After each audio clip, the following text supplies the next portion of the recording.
जय महाराज विद्यार्थी मित्रों, धोरण 7 सामाजिक विज्ञान में आज આપણે પ્રકરણ 10 पर्यावरणના જે ઘટકો છે તે અને એ ઘટકો સાથેના જે આંતર સંબંધો એકબીજા સાથેના જે સંબંધો છે એના વિશેની ચર્ચા કરીશું। સૌપ્રથમ આપણે જોઈએ તો આપણી જે પૃથ્વી છે એ આપણે આગળ પણ જોયું એમ સૂર્યમંડળનો એક ગ્રહ છે કે જેની ઉપર કુદરતી પર્યાવરણની ભેટ મળેલી છે। બરાબર, પર્યાવરણ એટલે કે એ જે પર્યાવરણ શબ્દ છે બે શબ્દનો બનેલો છે, એક છે પરી અને બીજો શબ્દ છે આવરણ। અહીંયા પરી એટલે કે આજુબાજુ એટલે કે ચારે બાજુ એમ, અને આવરણ એટલે કે જે ઉપર આપણું વિશિષ્ટ સપાટી કે પડ છે તેને આવરણ તરીકે ઓળખવામાં આવે। એટલે પરી અને આવરણ આ બે શબ્દો ભેગા મળીને પર્યાવરણ શબ્દ બનેલો છે। એટલે એના જે ઘટકો છે એના વિશેની ચર્ચા તેમજ એમના જે આંતર સંબંધ એકબીજા સાથેના જે સંબંધો છે એના વિશેની ચર્ચા આપણે આ પ્રકરણની અંદર કરવાના છીએ।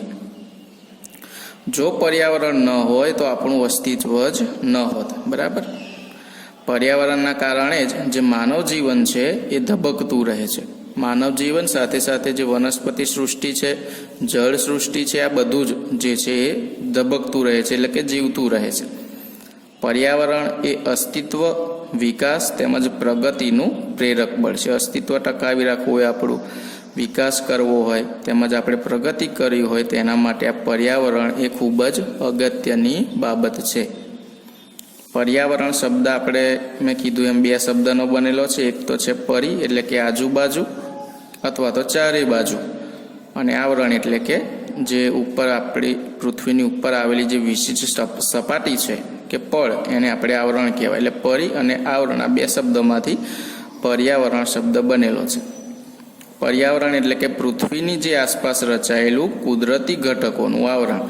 કુદરતી ઘટકો છે બધા, માનવી આમાંથી કશું બનાવેલું નથી। આ કુદરતી ઘટકોનું આવરણ એને કહેવાય પર્યાવરણ। આ ખાસ વ્યાખ્યા યાદ રાખવાની આપણે, પૃથ્વીની આસપાસ રચાયેલું જે કુદરતી ઘટકોનું આવરણ છે તેને પર્યાવરણ તરીકે ઓળખવામાં આવે છે। આ જે પર્યાવરણ છે એ મુખ્યત્વે 4 આવરણોનું બનેલું છે। એમાં ખાસ કરીને મૃદાવરણ, બીજું છે જલાવરણ, ત્રીજું છે વાતાવરણ અને ચોથું છે જીવાવરણ। પર્યાવરણના મુખ્ય 4 ઘટકો મૃદાવરણ, જલાવરણ, વાતાવરણ અને જીવાવરણ। આ બધા વિશે આપણે થોડી માહિતી મેળવીએ। પહેલાં આપણે જોયું કે પર્યાવરણના મુખ્ય 4 ઘટકો, એમાં મૃદાવરણ, જલાવરણ, વાતાવરણ અને જીવાવરણ। ધોરણ 6માં આપણે થોડી ઘણી ચર્ચા આના વિશે કરેલી છે, એટલે ટૂંકમાં આપણે આજે સમજીએ। સૌપ્રથમ જોઈએ તો મૃદાવરણ। પૃથ્વીના જે ઉપરનો ઘન પોપડો છે એને મૃદાવરણ કહેવાય। આપણે જેની ઉપર રહીએ છીએ પૃથ્વીનો ઉપરનો જે ઘન પોપડો છે, બરાબર, જમીન જેને કહીએ એને મૃદાવરણ કહેવાય। આ જે પોપડો છે ખડકોનો, ખનિજોનો અને માટીથી બનેલો છે। ઉપર આપણે જોઈએ છે માટી છે, બરાબર, થોડું ખોદીએ તો અમુક જગ્યાએ પથ્થર ને એવું નીકળે, ઘણી બધી જગ્યાએ ખનિજો પણ નીકળે। એટલે આ મૃદાવરણની બહુવિધ ઉપયોગિતા, બહુવિધ એટલે ઘણી બધી ઉપયોગિતા છે।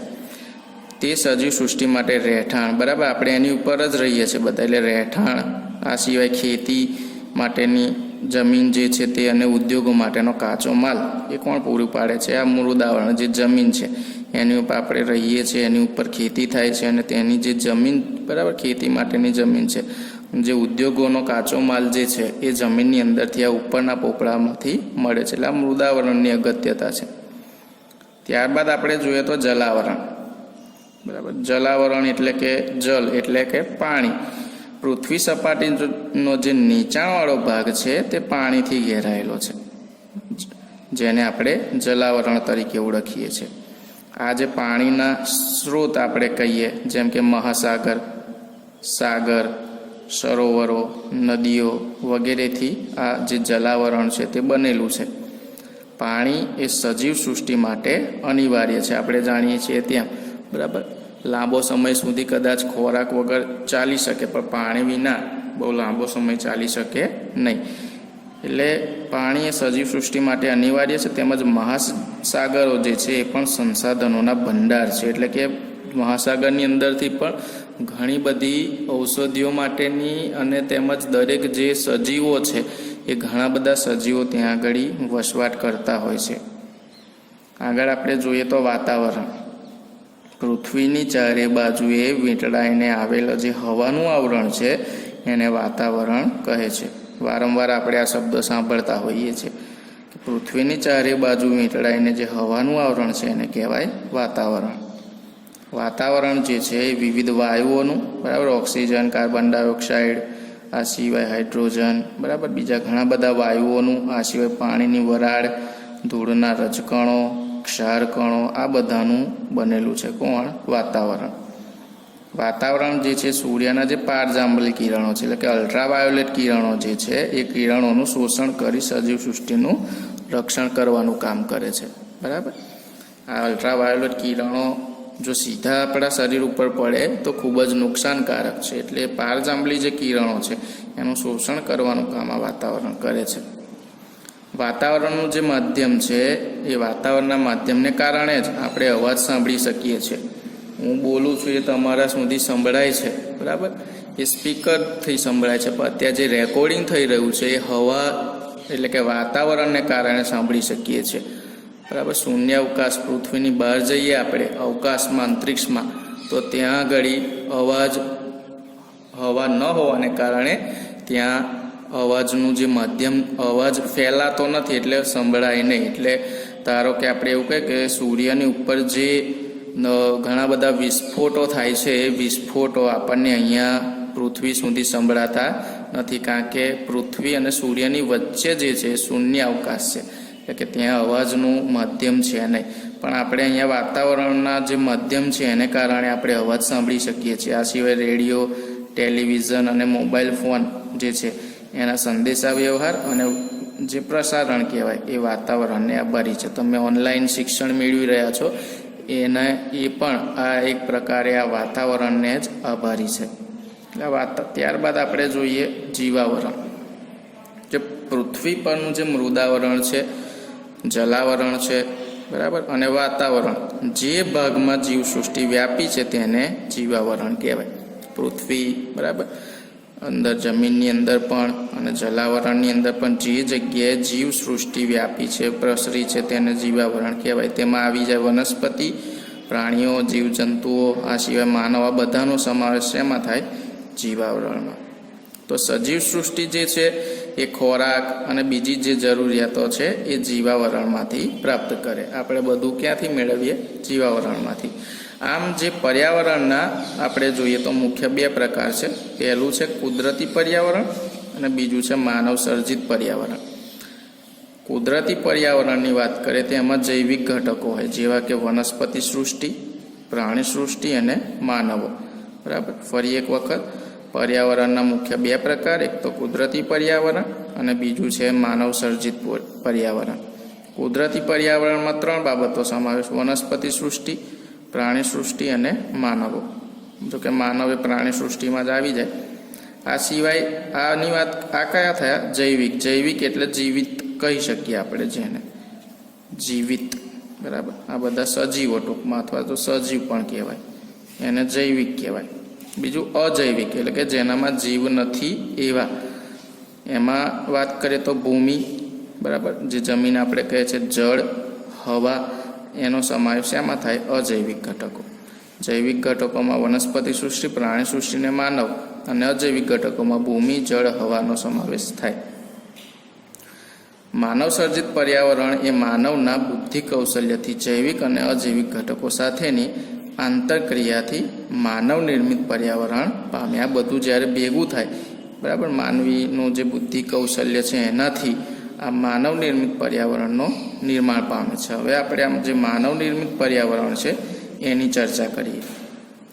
તો જે માનવ છે એ માનવ એ આસપાસના પર્યાવરણ સાથે આંતરક્રિયા કરે છે. જે આજુબાજુનું પર્યાવરણ છે ત્યાં આગળ પોતાની જરૂરિયાત મુજબ તેમાં પરિવર્તન કરે. અને એને જ કારણે આપણે આજે જોઈએ છે કે જે વાતાવરણ પૃથ્વીનું વધી રહ્યું છે, બરાબર, તાપમાન જે છે, તાપમાન દિવસે ને દિવસે ઊંચું જતું જાય છે. વિવિધ પ્રકારની આપદાઓ આવે છે. અત્યારેની જ વાત કરીએ તો જે કોરોના વાયરસ છે, બરાબર, એ એક પ્રકારે જ્યારે માનવી પોતાની રીતે જ્યારે પર્યાવરણમાં ફેરફાર કરે ને ત્યારે આવી બધી આપદાઓ આવતી હોય મોટે ભાગે. આદિકાળ એટલે કે વર્ષોથી મનુષ્ય ભટકતું જીવન જીવતો હતો. આપણે ધોરણ 6માં શીખ્યા છે તેમ પોતાની જરૂરિયાત માટે પર્યાવરણને અનુકૂળ બનતો હતો. જે તેનું જીવન છે એ સરળ અને જરૂરિયાતો મર્યાદિત હતી. પહેલાંના સમયમાં આપણે ધોરણ 6માં વાત કરી હતી કે માત્ર શું ખોરાક, ખાવું અને ખાવું, એક જ ઉદ્દેશ્ય.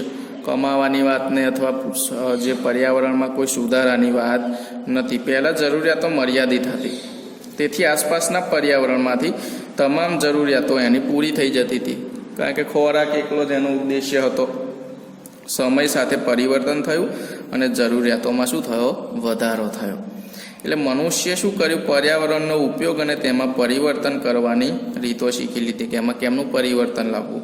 એટલે એણે શું કર્યું? ખેતી ચાલુ કરી, પશુપાલન કર્યું, ચક્રની શોધ થઈ, ઔદ્યોગિક ક્રાંતિ થઈ અને એને કારણે ઉત્પાદનમાં વધારો થયો. આ રીતે જે માનવ નિર્મિત પર્યાવરણ છે એ માનવ નિર્મિત પર્યાવરણને સાંસ્કૃતિક પર્યાવરણ તરીકે પણ ઓળખવામાં આવે છે. જુઓ, બરાબર, એણે પરિવર્તનો શીખી ગયો, એને કારણે એને શું કર્યું? ખેતી, પશુપાલન, ચક્રની શોધ, ઔદ્યોગિક ક્રાંતિમાં ઉત્પાદનમાં વધારો થયો અને એને લીધે જે માનવ નિર્મિત પર્યાવરણ છે એને આપણે સાંસ્કૃતિક પર્યાવરણ તરીકે ઓળખીએ છીએ. બરાબર, એટલે આ અહીંયા આપણે એક સરસ મજાનું ચિત્ર આપેલું છે જેમાં આપણે જોઈ શકીએ છીએ. અહીંયા આપણે જો આ જે હવાની અંદર આ જે પૃથ્વીથી ઉપરનો જે ભાગ છે એને આપણે વાતાવરણ તરીકે ઓળખીએ છીએ. જીવાવરણ એટલે તમે જુઓ છો અહીંયા, બરાબર, પક્ષીઓ છે, અહીંયા માછલીઓ છે, બરાબર, આ બધાની વાત, માનવો છે, આ વનસ્પતિ, આ બધું શું કહેવાય? જીવાવરણ કહેવાય. ત્યારબાદ મૃદાવરણની વાત કરીએ. આ જે જમીન દેખાઈ રહી છે તમે, બરાબર, નીચેનો ભાગ એને મૃદાવરણ કહેવાય. જળ, પાણીની વાત છે, અહીંયા જલાવરણની વાત છે. એટલે આ ચારેય આપણને અહીંયા સમજાવેલા છે, બરાબર. આપણે જીવાવરણ છે, વાતાવરણ, જલાવરણ, મૃદાવરણ, એટલે આ જે છે આપણું શું છે? પર્યાવરણ છે. હવે આપણે પાણીનું વિતરણ જોઈએ. પૃથ્વીની સપાટી ઉપર પાણીનું વિતરણ કઈ રીતે થયેલું છે એની ચર્ચા કરીએ. તો પૃથ્વીની સપાટી ઉપર ભૂમિ વિસ્તાર કરતાં પાણીનો વિસ્તાર વધારે છે. આપણે તમે જો પૃથ્વીનો ગોળો જુઓ તો પૃથ્વીના ગોળામાં મોટે ભાગે તમને ભૂરો વિસ્તાર વધારે દેખાય. તો જે ભૂરો વિસ્તાર છે એ શું છે? પાણી છે. તે પૃથ્વી સપાટીનો 71% વિસ્તાર રોકે છે. જુઓ, 100%માંથી 71% શું છે? પાણી છે. એટલે બાકી કેટલું રહ્યું? બરાબર, 29% જે છે એ શું છે? જમીન છે. બરાબર, એટલે 71% વિસ્તાર પાણી છે. પાણીના વિશાળ જળ ભંડાર ધરાવતા ભાગોને મહાસાગર કહેવાય. ખૂબ જ મોટા પ્રમાણમાં જ્યારે પાણી હોય એ વિસ્તારને મહાસાગર કહેવાય. પૃથ્વી ઉપર 4 મહાસાગરો છે. આપણે ધોરણ 6માં ભણી ગયા છે. એમાં પહેલો છે પેસિફિક મહાસાગર, બીજો છે એટલાન્ટિક મહાસાગર, ત્રીજો છે હિન્દ મહાસાગર અને ચોથો છે આર્કટિક મહાસાગર. આ 4 મહાસાગરો છે.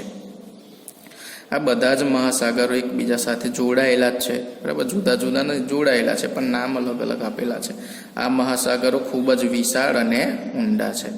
પેસિફિક મહાસાગરની વાત કરીએ તો 10 થી 11 કિલોમીટર જેટલી ઊંડી ખીણ પણ અંદર આવેલી છે.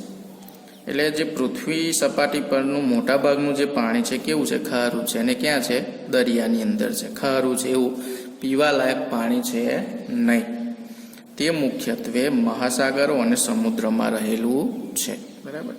મીઠા પાણીનો મુખ્ય સ્ત્રોત જે છે એ છે હિમશિખરો, બરાબર, જે બરફના છે એની વાત છે. ભૂમિગત એટલે કે જે જમીનમાં રહેલું પાણી છે તે, અને મીઠા પાણીના સરોવર છે, નદીઓ છે. આ જે છે મીઠા પાણી એટલે કે આપણા પીવા માટેના પાણીની વાત છે. મીઠા પાણીના સ્ત્રોત કયા છે? હિમશિખરો, ભૂમિગત પાણી, મીઠા પાણી સરોવર, નદીઓ. એટલે આ રીતે પાણીનું વિતરણ થયેલું છે. એમાં આપણે આગળ જોઈએ, અહીંયા આપણે જોયું કે કેટલા ટકા પાણી ક્યાં છે એની પણ અહીં ચર્ચા કરેલી છે કે મહાસાગરની અંદર મોટાભાગનું પાણી છે 97.3%. 100%માંથી 97.3% પાણી એ મહાસાગરની અંદર છે. 2% જે પાણી છે એ ક્યાં છે? હિમશિખરો અને હિમશિલાઓમાં છે. જમીનની અંદર પાણી કેટલું છે? 0.68%, 1% નહીં, બરાબર. એટલે મીઠું પાણી બહુ ઓછું છે. એટલે વારંવાર આપણે કહીએ છીએ કે પાણીનો બગાડ કરવો નહીં, જો જરૂર હોય એટલું જ પાણી વાપરવું. ખારા પાણીના સરોવર 0.009, મીઠા પાણીના 0.009, વાતાવરણમાં હવામાં પણ છે બરાબર પાણી, એ કેટલું છે તો 0.0019 અને નદીઓમાં 0.0001%. આમ કરીને કુલ 100% પાણી છે.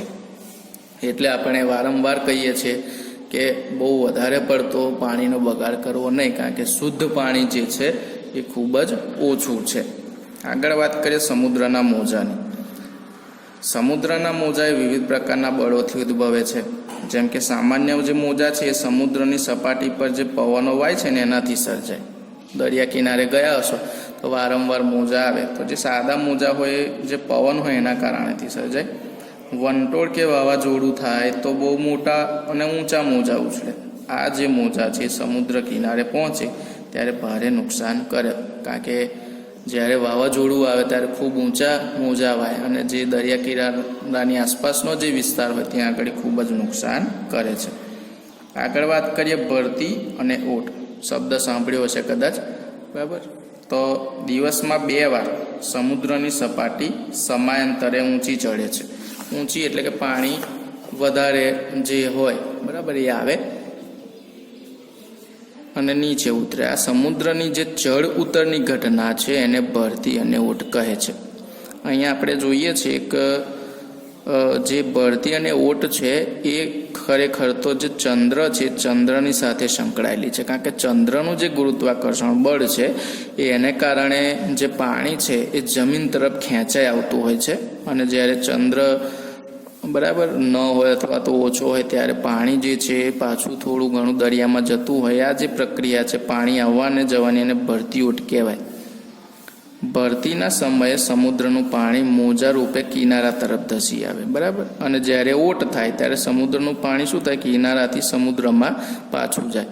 ધારો કે આ કિનારો છે બરાબર, તો ભરતી સમયે પાણી બધું કિનારાથી પણ આગળ આવે અથવા કિનારા સુધી આવી જાય, અને જ્યારે ઓટ હોય ધારો કે કિનારો છે તો પાણી મોટે ભાગે આ બાજુ અંદર જતું રહે. એટલે ઓટ સમયે પાણી જે છે સમુદ્રની અંદર જાય.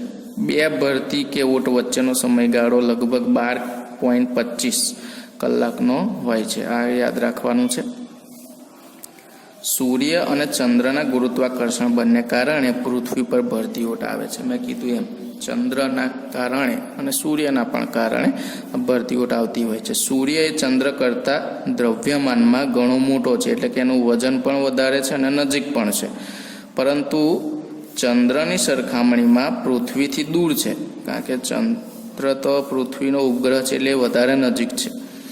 તેથી પૃથ્વી પર ચંદ્રનું ગુરુત્વાકર્ષણ બળ કેવું લાગે? વધારે લાગે, કારણ કે સૂર્ય દૂર છે એના કારણે સૂર્ય કરતાં ચંદ્રનું વધારે લાગે. પૃથ્વીના જુદા જુદા ભાગ જે છે સૂર્ય અને ચંદ્રની સામે આવે ત્યારે અલગ અલગ સમયે ભરતી અને ઓટ આવતી હોય છે. અમાસ અને પૂનમના દિવસે, જો અમાસ હોય બરાબર ત્યારે મોટે ભાગે ઓટ આવે એટલે કે પાણી અંદર જતું રહે, અને પૂનમ હોય તો એ દિવસે ચંદ્ર વધારે પડતો દેખાતો હોય એટલે પાણીને ખેંચી લાવે, એ સમયે ભરતી આવે. તો અમાસ અને પૂનમના દિવસે સૂર્ય જે છે પૃથ્વી અને ચંદ્ર બરાબર લગભગ એક જ સીધી રેખામાં આવે, એ સ્થિતિના પ્રભાવથી મોટી ભરતી આવે બરાબર.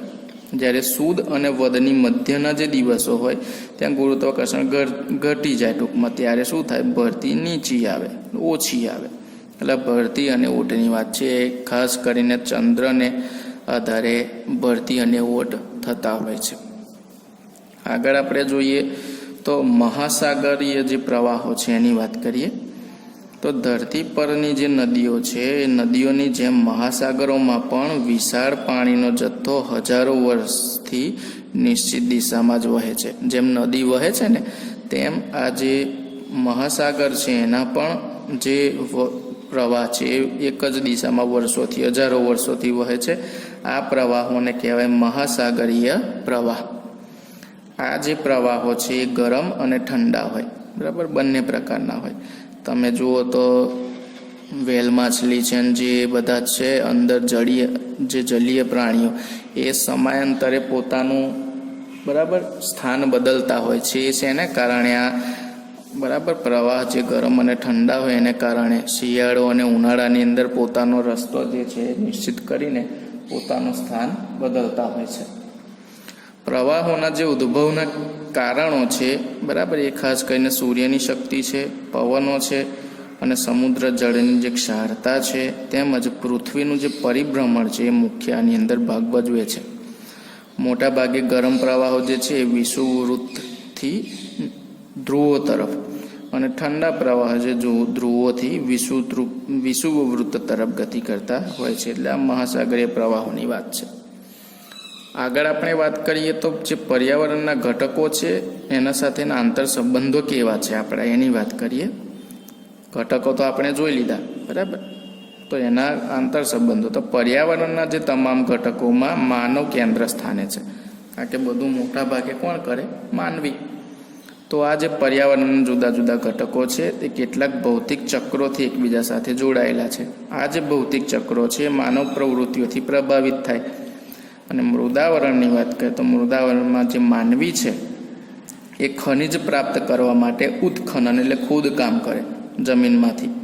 તે ખાડાઓમાં પાણી ભરાય, તે જલાવરણનો ભાગ બને. ખાડો ખોદ્યો બરાબર, એટલે તલાવ બનાવ્યું, ધારો કે કૂવો બનાવ્યો, તો આ વાતાવરણમાં તાપમાન વધે અને જલાવરણમાં જે પાણી છે એ પાણીનું શું થાય? બાષ્પીભવન થાય અને તે વાતાવરણમાં ભળે. આમ વાતાવરણમાં રહેલ ભેજનું ઘનીભવન થતાં વાદળો બંધાય, વરસાદ થાય બરાબર. આ રીતે જે પાણીના વહેવાથી મૃદાવરણનું પાછું ફરીથી ધોવાણ થાય અને વિવિધ ભૂમિ સ્વરૂપો રચાય. જો કેટલી બધી સુંદર માહિતી આપી કે ધારો કે માનવી છે પૃથ્વીની ઉપર ખોદકામ કરે મેળવવા માટે. ખોદ્યું ફરી પૂરવાનો નથી એટલે ત્યાં પાણી ભરાય. પાણી ભરાય એટલે વાતાવરણ જે છે એટલે ત્યાં જલાવરણ નિર્મિત થયું. વાતાવરણના તાપમાન વધે એટલે ત્યાંથી હવામાં ભેજમાં રૂપાંતર થાય. પાછો વરસાદ પડે એટલે જમીનનું ધોવાણ થાય. આ રીતે શું થાય? ભૂમિ સ્વરૂપો રચાય. એટલે આંતર સંબંધો કહેવાય એકબીજા સાથેનો. આ ઉપરાંત માનવીની વિવિધ પ્રવૃત્તિઓ જે છે કુદરતી પર્યાવરણના ઘટકોને કારણે જીવસૃષ્ટિથી પરસ્પર જોડાયેલી છે. અહીંયા જુઓ છો માનવી બરાબર, પ્રકૃતિ છે, આ બધું માનવે નિર્મિત કર્યું બરાબર. પર્યાવરણના ઘટકોની વાત છે એટલે એકબીજા સાથે સંલગ્ન છે. ધારો કે ઉદ્યોગ ખોલ્યો તો ઉદ્યોગ ખોલેલો પ્રદૂષણ થયું. પ્રદૂષણને કારણે શું થાય? લાંબા ગાળે વધારે પ્રદૂષણ થાય એટલે ગરમી વધે, તાપમાન વધે બરાબર, જમીન બગડે. એટલે આ રીતે ઘણા બધા એકબીજા સાથે જે પર્યાવરણના ઘટકો છે એકબીજા સાથે આંતર સંબંધો ધરાવે છે. આ પર્યાવરણના ઘટકોની વાત છે. અહીંયા હવે આગળ આપણે જોઈએ તો પ્રદૂષણ. જે માનવ છે પોતાની બુદ્ધિશક્તિથી પર્યાવરણના વિવિધ ઘટકોના ઉપયોગ દ્વારા પોતાની જે જરૂરિયાતો છે એ સંતોષે છે. મહાત્મા ગાંધીજીએ કહ્યું છે કે આ માનવીય જે ગતિવિધિઓ છે એ કુદરતી પર્યાવરણ દૂષિત થવાની ક્રિયા એટલે કે પ્રદૂષણ. કુદરતી પર્યાવરણ દૂષિત થાય, ગંદુ થાય એ થવાની પ્રક્રિયા એટલે પ્રદૂષણ. પર્યાવરણને દૂષિત કરતા ઘટકો જે છે એને શું કહેવાય? પ્રદૂષક કહેવાય. જે પર્યાવરણને ગંદા કરે, દૂષિત કરે એને પ્રદૂષક કહેવાય બરાબર. અહીંયા આપણે જોઈએ તો જે માનવી છે એ માનવી મોટે ભાગે આપણે જોઈએ તો જે સંસાધનો છે એ સંસાધનોને અમર્યાદિત અને અવિવેકપૂર્વક જ્યારે ઉપયોગ કરે ત્યારે પર્યાવરણ પ્રદૂષિત થાય. અમર્યાદિત એટલે બરાબર જરૂર કરતાં વધારે, અને અવિવેકપૂર્ણ એટલે કે વિવેક ન રાખે, જેવું આવ્યું એવો ઉપયોગ કરે ત્યારે શું થાય? પર્યાવરણ પ્રદૂષિત થાય છે. જે માનવ છે એ માનવની જે વિકાસની જે તીવ્ર ઝંખના છે, વિકાસ કરી લેવો છે, કશું કરવું નહીં ટૂંકમાં એમ, એટલે બેઠા બેઠા બધું થઈ જાય એમ. આ વિકાસની જે તીવ્ર ઝંખના છે, ઔદ્યોગિકરણ છે, યાંત્રિકીકરણ છે, એને કારણે પર્યાવરણ શું થાય છે? પ્રદૂષિત થાય છે. અત્યારની જ વાત કરીએ તો કોરોના મહામારીની અંદર 2 મહિના જે છે એ બરાબર બધું લોકડાઉન હતું ત્યારે તમે સાંભળ્યું હશે કે પંજાબના અમૃતસરથી બરાબર છેક હિમાલય દેખાતો હતો. કેમ કે પર્યાવરણ એકદમ શુદ્ધ થઈ ગયું હતું, કારણ કે મોટાભાગના કારખાનાઓ બંધ થઈ ગયા હતા. તો ત્યારે આવું થયું ત્યારે શું થયું કે ભાઈ હવા શુદ્ધ થઈ, પણ કુદરતી એક પ્રકારનો માર કહેવાય કે કુદરતે બરાબર એ સમયે બધા ઘરમાં હતા, હવા શુદ્ધ થઈ ત્યારે ઘરમાં બધાને પૂરી દીધા. એટલે કુદરતનો એક પ્રકારનો તમાચો જ કહેવાય. એટલે આવું બધું ન થવું જોઈએ, પર્યાવરણને બહુ પ્રદૂષિત કરવું જોઈએ નહીં. અત્યારની વાત કરીએ તો ભૂમિ પ્રદૂષણ છે, બરાબર, જમીનનું પ્રદૂષણ, જળ પ્રદૂષણ છે, હવાનું પ્રદૂષણ છે, ધ્વનિ પ્રદૂષણ છે. આ ખૂબ જ ઝડપથી વધી રહ્યું છે. પ્રદૂષણની જે પર્યાવરણ પર અસર થાય, માનવ જીવન પર અસર થાય, સજીવ સૃષ્ટિ પર વિપરીત એટલે કે ખરાબ અસર પડે છે. આપણે જે છે પર્યાવરણ પ્રદૂષણ અને તેની જે અસરો છે એને રોકવા માટેના ઉપાયો વિચારવા જોઈએ અને પર્યાવરણની જાળવણી માટે આપણે સત્વરે પગલાં ભરવા જોઈએ. પછી મેં નથી કર્યું, હું ના કર્યું એવું કરાય ને. આપણે દરેકે પર્યાવરણને બચાવવા માટે પ્રયત્નો કરવા જોઈએ. હવે આમાં આપણે દરેક જે પ્રદૂષણ છે, પ્રદૂષણ કઈ રીતે થાય છે અને એને અટકાવવા માટે શું કરવું જોઈએ એની વાત કરીએ આપણે.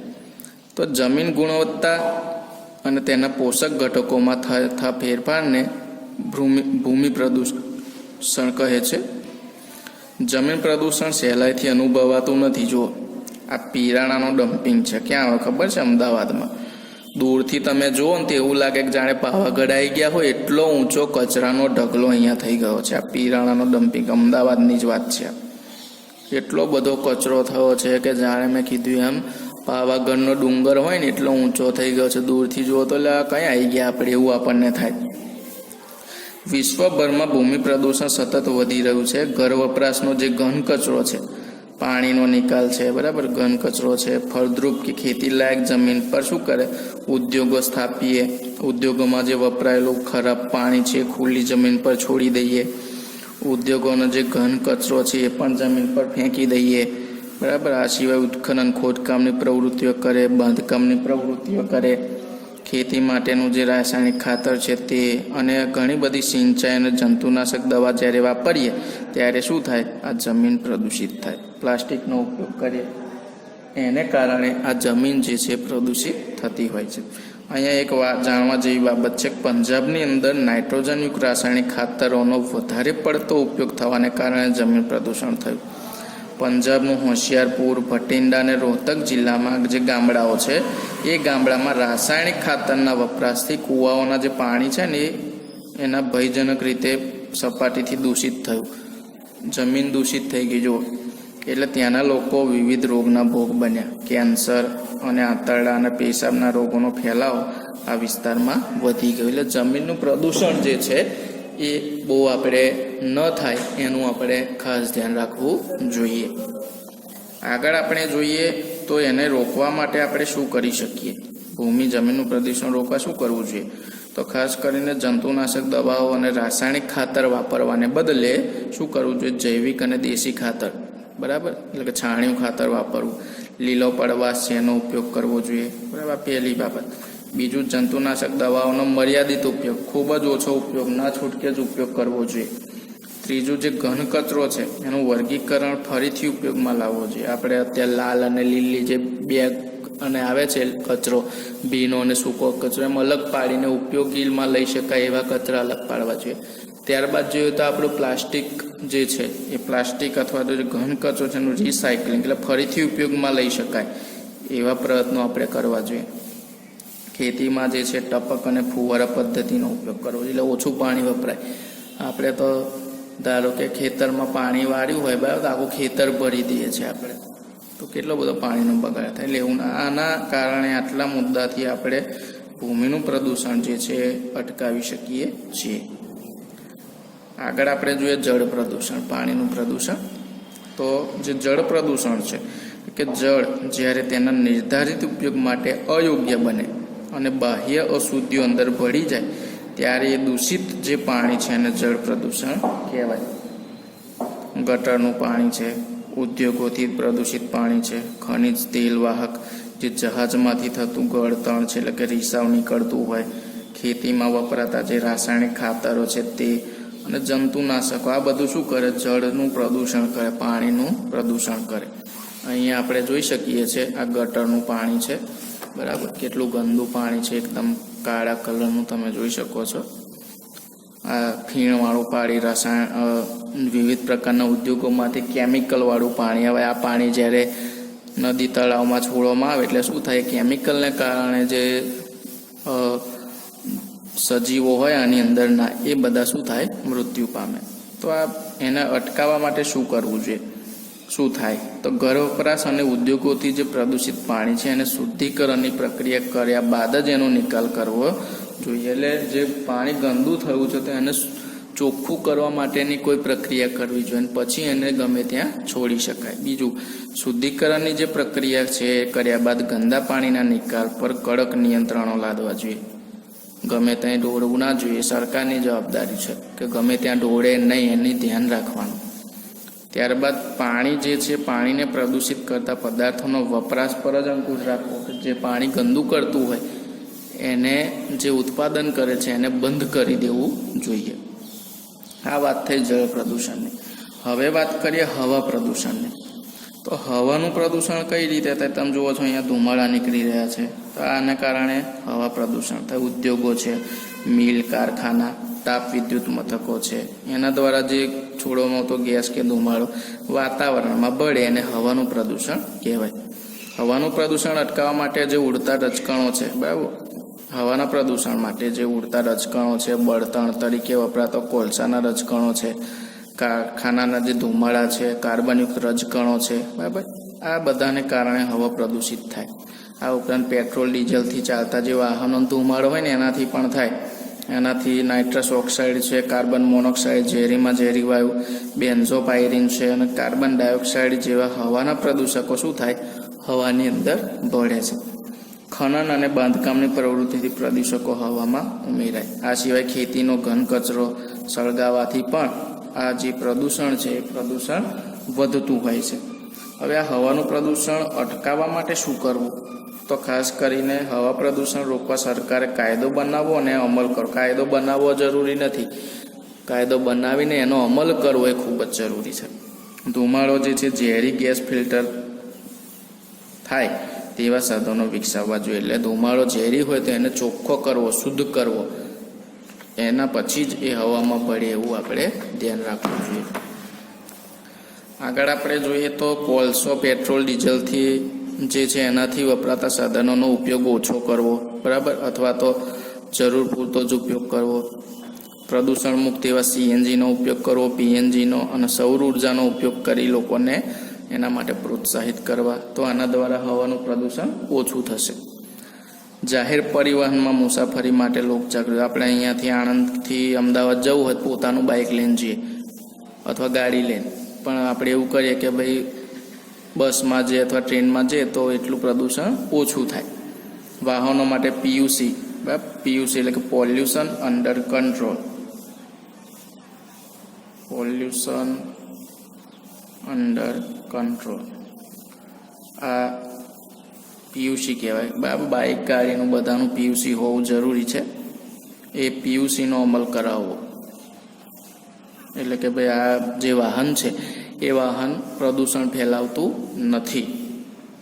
ત્યારબાદ વાત કરીએ તો ધ્વનિ પ્રદૂષણ. ખૂબ જ અવાજ થતો હોય, ઘોંઘાટ જેને કહેવાય, બિનજરૂરી અવાજ એને ઘોંઘાટ કહેવાય. બિનજરૂરી, વધુ પડતો અને અસહ્ય અવાજ એટલે કે ઘોંઘાટ.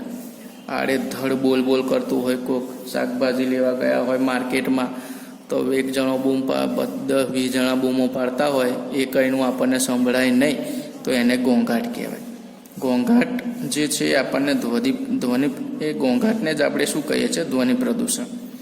ઘોંઘાટ દરેક વ્યક્તિ માટે સાપેક્ષ હોય. સાપેક્ષ એટલે કે સરખો જ હોય. હળવું સંગીત સાંભળનાર વ્યક્તિ માટે રોક સંગીત એ ઘોંઘાટ લાગે. સાપેક્ષ એટલે અલગ અલગ હોય. દરેક માટે ઘોંઘાટ અલગ હોય. અમુકને સારું લાગતું હોય, બરાબર, ગીત સાંભળવું. કોકને ડીજે વાળા ગીત હોય, રિમિક્સ ગીતો અમુકને ગમતા હોય, અમુકને શાંત ગીતો ગમતા હોય. રોક ગીત સંગીતનો જે ચાહક છે એ કર્ણપ્રિય હોય, બરાબર. એટલે અલગ અલગ વ્યક્તિ માટે ઘોંઘાટની પરિભાષા અલગ અલગ હોઈ શકે. કારખાનાઓમાં જે ચાલતા યંત્રો છે, વાહનોનો અવાજ ખતરનાક આવતો હોય, કર્કશ હોર્નનો અવાજ હોય, સિનેમા ઘર છે, ટીવીનો વધુ પડતો અવાજ હોય, આ બધું શું થાય? ધ્વનિ પ્રદૂષણ વધારે છે. જેટ વિમાનો અને યુદ્ધ વિમાનો કર્કશથી તીણી ગર્જના થાય, બરાબર. વિવિધ પ્રકારની સાયરનોનો અવાજથી ધ્વનિ પ્રદૂષણમાં વધારો થાય. સામાજિક પ્રસંગ હોય, લગ્ન પ્રસંગ હોય ત્યારે લાઉડ સ્પીકર વાગે, ડીજે વાગે ધમધમાય, બેન્ડ વાજા હોય, ઢોલ નગારા હોય, ડીજેનો અવાજ હોય, ઉત્સવ હોય અને ઉદ્ઘાટન પ્રસંગ હોય, આતશબાજી હોય, જાહેર કાર્યક્રમ હોય, ચૂંટણીની રેલીઓ હોય, જાહેરાતનો, આ બધું શું થાય? આનાથી ધ્વનિનું પ્રદૂષણ થાય છે. ધ્વનિ પ્રદૂષણથી માણસમાં શું થાય? તો કે ભાઈ બહેરાશ આવી જાય. વધારે પડતું જો આવું થાય તો લાંબા ગાળે બહેરું થઈ જવાય, માનસિક સ્વાસ્થ્ય પર અસર પડે, સ્વભાવ ચીડિયો થઈ જાય, શું બોલ બોલ કરો છો, આમ તેમ જેવું તેવું બોલ બોલ કરે, કાર્ય કરવાની ક્ષમતા છે એમાં ઘટાડો થઈ જાય. વધારે પડતો ઘોંઘાટથી કીટકો અને જીવાણુ નાશ પામે. વધારે પડતો અવાજ હોય તો હવામાં રહેલા કીટાણુઓ હોય એ બધા મૃત્યુ પામે છે. અહીંયા જુઓ તો આ જો ગાડીનો અવાજ છે, વિમાનનો છે, આ બરાબર સાદી ગાડી છે, લાઉડસ્પીકર છે, આ બધો હા કર્ણપ્રિય અવાજ હોય. મેં કીધું સાપેક્ષ અહીંયા વાત કરીએ, અમુક માટે ગમતો હોય, અમુકને ના પણ ગમતો હોય. હવે ધ્વનિ પ્રદૂષણ અટકાવવા માટે શું કરી શકાય? તો ખાસ કરીને જે સિનેમાઘર છે બરાબર, ત્યાં આગળ જાહેર સભાગૃહ છે, ત્યાં એમાં ધ્વનિ શોષક યંત્રો એટલે અવાજ શોષી લે એના માટેના પડદા લગાવવા જોઈએ, પહેલી વાત. બીજું, સામાજિક પ્રસંગ છે, ઉત્સવ છે, ઉદ્ઘાટનમાં વગેરેમાં બિનજરૂરી ઘોંઘાટ, ડીજે છે, ધમધમાઈને વાગતું હોય તો એ ઘટાડવું જોઈએ. ઉદ્યોગો છે, વિમાન મથકોની આસપાસ પણ વધારે વૃક્ષો ઉગાડીએ તો એનાથી અવાજ જે છે શોષાઈ જાય. એટલે આ ખાસ કરવા જેવી બાબતો, વધારે વૃક્ષો ઉછેરવા.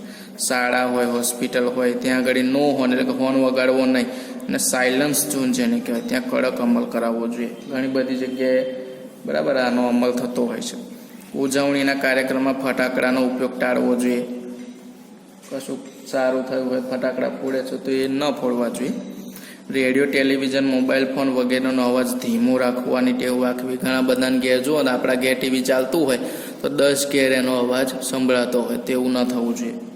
યંત્રો, વાહનોને સમાંતર સર્વિસ કરાવી, રિપેરિંગ કરાવી. ઘણાના બાઇક જતા હોય, 2 કિલોમીટર દૂરથી આવતો હોય ને તો એ ખબર પડી જાય કે હા ભાઈ ફલાણો ભાઈ જ આવ્યો. એટલે એવું ન થવું જોઈએ, અવાજ વધારે ન આવે એના માટે મહિને 2 મહિને સમયાંતરે એને રિપેર કરાવવો જોઈએ, સર્વિસ કરાવવી જોઈએ. આમ માનવીની બધી જે પ્રવૃત્તિઓ છે એનાથી શું થયું? જમીન, જળ, હવા આ બધું અને ધ્વનિ પ્રદૂષિત થયું.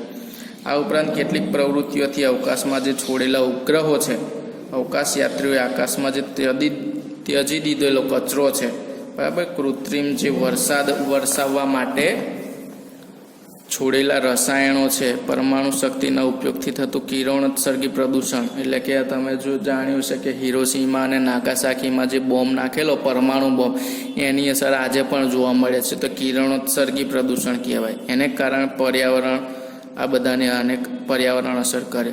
આ સિવાય કેટલીક કુદરતી ઘટનાઓના આપત્તિઓ જેમ કે જ્વાળામુખીનું પ્રસ્ફોટન, વિસ્ફોટ થાય, ધરતીકંપ આવે, પૂર આવે તો પણ પર્યાવરણ પ્રદૂષણમાં વધારો થાય. આમ પર્યાવરણ જાળવવા માટે આપણે શું કરવું પડે? અને પર્યાવરણ પ્રદૂષણથી બચાવવા માટે માનવે પોતે જ મક્કમ બની સંકલ્પ કરશે, એ જ આખરી ઉપાય છે. પછી આપણે માત્ર વાતો કરીશું તો એ થશે નહીં. એટલે સમગ્ર પ્રકરણની અંદર આપણે જોયું પર્યાવરણના વિવિધ ઘટકો અને એકબીજા સાથેના આંતરસંબંધો જોયા. મૃદાવરણ, જલાવરણ, વાતાવરણ, જીવાવરણ, આ સિવાય ધ્વનિ પ્રદૂષણ, હવાનું પ્રદૂષણ, આ બધાની ચર્ચા કરી બરાબર. એટલે આ સમગ્ર પ્રકરણની અંદર આશા રાખું છું તમને બધાને સમજણ પડી હશે. જય મહારાજ.